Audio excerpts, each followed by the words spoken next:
இந்த வீடியோவில் கான்கிரீட் ஸ்லாப்பில் எவ்வாறு பைப் போட வேண்டும், எந்தெந்த இடத்திற்கு எந்தெந்த பாயிண்ட் வைக்க வேண்டும் என்று முழுமையாக கூறியுள்ளேன். வாங்க வீடியோ.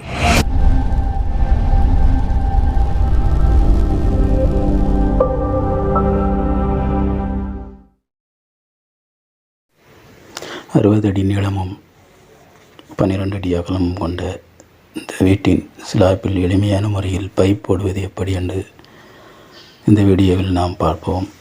வாங்க வீடியோக்குள் போகலாம். இது வீட்டினுடைய பின்பகுதி. இந்த பின்பகுதியில் நம்ம பார்த்தோம்னா ஒரு ஓப்பன் ஏரியா இருக்கும். அது பக்கத்தில் கொஞ்சம் இடம் இருக்கும். இங்கே ஒரு பாத்ரூம் செட்டப் போகிறாங்க. அதனால் இங்கே நம்ம மேலே ஒரு லைட் பாயிண்ட்டும், என்னுடைய 3 கார்னரில் நம்ம 3 பெண்டை இறக்கி விட்டுட்டோம்னா கீழே சைடில் தேவையான வாஷிங் மிஷின் பாயிண்ட்டும் மற்றும் அந்த பாத்ரூமுக்கு தேவையான ஹீட்ரு பாயிண்டையும் நம்ம இதிலிருந்து எடுத்துக்கிடலாம். அடுத்ததாக பார்த்திங்கன்னா இது கிச்சன்.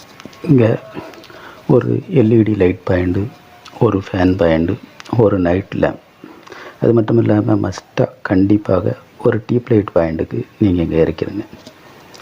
இந்த பக்கத்துலேயும் இதே மாதிரி 3 வால் பக்கத்துலேயும் நீங்கள் 3 பெண்டை இறக்கிட்டீங்கன்னா உங்களுக்கு பின்னாடி தேவையான ஃப்ரிட்ஜ் பாயிண்ட்டு, அதுக்கப்புறம் கிரைண்டர் பாயிண்ட்லாம் அமைப்பதற்கு ரொம்ப ஈஸியான முறையில் இது இருக்கும்.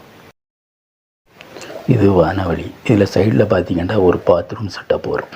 இந்த வானவழியில் நம்ம ஒரு லைட் பாயிண்ட்டும், அந்த சைடுக்கு போவதுக்காண்டி நம்ம ஒரு லைட் பாயிண்ட்டும் வச்சு இதனுடைய 2 பக்கங்களிலையும் 2 பெண்டுகளை இறக்கி விட்டால் அந்த பாத்ரூமுக்கு தேவையான நம்மளுடைய வால் பைப்பிங்களை இதில் எளிமையான முறையில் நம்ம எடுத்துக்கிடலாம்.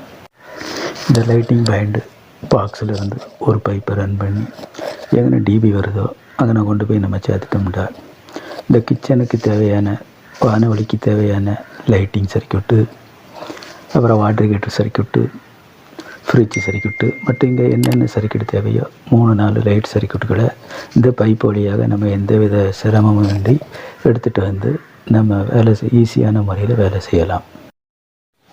அதுக்கு அடுத்ததாக பார்த்திங்கன்னா ஒரு சைடு ரூம் வருது. இந்த சைடு ரூமில் ஒரு ஃபேன் பாயிண்ட்டு, ஒரு எல்இடி லைட் பாயிண்ட்டு, ஒரு நைட் லேம்பு, வாலில் ஒரு பக்கத்தில் டியூப் லைட் பாயிண்ட், அதனுடைய ஆப்போசிட் சைடில் ஏசிக்கான பாயிண்ட்டுக்காக நம்ம ஒரு பெண்டை ஒன்று இறக்கி விட்ருக்கோம். கண்டிப்பாக ஏசிக்காக ஒரு 2.5 இன்ச்சு பைப்பு போட்டு வச்சிங்கன்னா பின்னாடி ஏசி மாட்டும் போது அந்த வழியாக காப்பர் பைப்பை எடுத்துக்கொண்டு ஏசியை ஈஸியான முறையில் இன்ஸ்டால் பண்ணிக்கிடலாம். அதனால் மறக்காமல் கண்டிப்பாக அந்த 2.5 இன்ச்சு பைப்பை நீங்கள் ஸ்லாபில் வச்சு விட்ருங்க. அதே மாதிரி சைடில் பார்த்திங்கன்னா ஒரு நடபாதை மாதிரி ஒன்று இருக்கும். அந்த இடத்துக்கு நம்ம ஒரு 2 லைட் பாயிண்டை வச்சு விட்டுட்டோம்னா அதுக்கு உண்டான வெளிச்சத்தை நம்ம அந்த லைட் பாயிண்ட்லேருந்து எடுத்துக்கிடலாம்.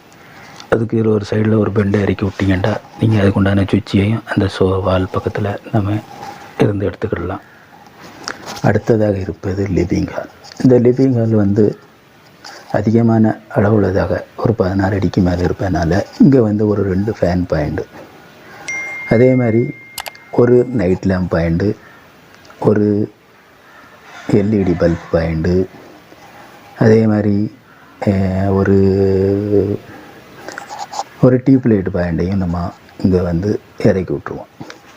இந்த லிவிங் ரூமில் 4 கார்னர்லையும் 4 ஸ்பாட் லைட்டுக்கான ஒரு பாக்ஸை வச்சு விட்டிங்கன்னா ரொம்ப நல்லாயிருக்கும். அதே மாதிரி இந்த லிவிங் ஹாலுக்கு தேவையான ஏசி பாயிண்ட்டையும், அதே ஏசிக்கு தேவையான அந்த காப்பர் பைப்பு சொல்லக்கூடிய அந்த 2.5 இன்ச்சு பைப்பையும் இங்கே நீங்கள் வச்சுக்கிட்டிங்கன்னா உங்களுக்கு பின்னாடி வேலை செய்யும்போது ரொம்ப ஈஸியாக இருக்கும்.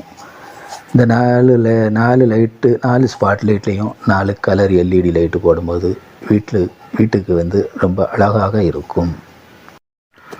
இது வீட்டினுடைய மெயின் என்ட்ரன்ஸ். இங்கே சைடில் ஒரு அணிப்படி இருக்கும். அது மாடிக்கு போவதுக்காண்டி அதனுடைய ஆப்போசிட் சைடில் தான் நம்ம அந்த வீட்டுக்கு உண்டான டிவி ஃபிக்ஸ் பண்ண போகிறோம்.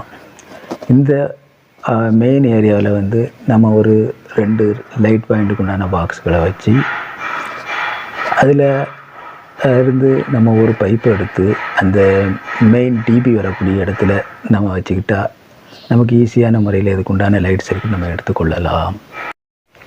இந்த இடத்துல தான் டிவி வருது. நம்மளுடைய அனைத்து சர்க்யூட்டுக்கு உண்டான பைப்புகளையும் இந்த இடத்துல கொண்டாந்து இறக்கி விடணும். அதேமாதிரி மேலே ஃபஸ்ட்டு ஃப்ளோருக்கு தேவையான ஒரு பைப்பையும் நம்ம மேலே தூக்கி விட்டுட்டோம்னா நம்ம ஃபஸ்ட்டு ஃப்ளோருக்கு தேவையான நம்மளுடைய பவர் சர்க்யூட்டுகளையும் பவர் சர்க்யூட்டு மற்றும் டூ வே லைன்களையும் இதன் மூலமாக இந்த பைப் வழியாக நம்ம எடுத்து சென்று விடலாம். இது மெயின் என்ட்ரன்ஸு. இங்கே பார்த்தீங்கன்னா 3 லைட் பாயிண்ட் வச்சு விட்ருப்போம். அது 3 லைட் பாயிண்ட்டும் வந்து வெளியே தெருப்பக்கமாக விடக்கூடிய தெருப்பக்கத்தில் இருந்து பார்க்கக்கூடிய கலர் லைட்டுகளை நம்ம வச்சுக்கலாம். அது மட்டும் இல்லாமல் இங்கே வந்து நமக்கு ஸ்ட்ரீட் லைட்டுக்கு ஒரு பாயிண்ட், அதுக்கான ஒரு ஜிஐ பைப்பு, ஒரு அடி பைப்பு வந்து ஒரு அடியில் ஒரு 3/4 இன்ச்சு பைப்பு வாங்கி அதை ரோட்டு பக்கமாக நம்ம வந்து காங்கிரீட்டில் வச்சு விட்டுட்டோம்னா அந்த ஜிஐ பைப்பில் வந்து நம்ம ஸ்ட்ரீட் லைட் பாயிண்ட்டுகளை வந்து நம்ம ஃபிக்ஸ் பண்ணிக்கலாம். ஸ்ட்ரீட் லைட் பாயிண்ட்டை நம்ம வந்து ஃபிக்ஸ் பண்ணிக்கலாம். ஸ்ட்ரீட் லைட் பாயிண்ட் வந்து ஃபிக்ஸ் பண்ணிக்கலாம். இவ்வளோ தான் இந்த வீட்டினுடைய கிரவுண்ட் ஃப்ளோரில் உள்ள பாயிண்ட்டுகள். இதை வந்து உங்களுக்கு எளிமையான முறையில் நான் வந்து வீடியோ எடுக்காமல் பைப்பெல்லாம் போட்டதுக்கப்புறம் உங்களுக்கு இதை எடுத்து போட்டேன். வீடியோ எடுத்துக்கிட்டு பைப் போடணுன்னா ரொம்ப அதிகமான நேரமாகும். அதனால் வந்து பைப்பு போட்டு முடிச்சுட்டு உங்களுக்கு இந்த இதை நான் வந்து எடிட் பண்ணி போட்டிருக்கேன். இந்த மாதிரி முறையில் ஈஸியான பைப்பை நீங்கள் போட்டிங்கன்னா வேலை வெகு விரைவாகவும் சுலபமாகவும் ஈஸியாகவும் குறிப்பிட்ட நேரத்தில் இந்த வேலையை நம்ம முடிச்சிடலாம். இந்த வீடியோ உங்களுக்கு பிடிச்சிருந்தா லைக் பண்ணுங்கள், கமெண்ட் பண்ணுங்கள். வீடியோவை பார்த்த அனைவர்களுக்கும் மிக்க நன்றி. லைக் பண்ணுங்கள், ஷேர் பண்ணுங்கள், கமெண்ட் பண்ணுங்கள், மறக்காமல் சப்ஸ்கிரைப் பண்ணுங்கள்.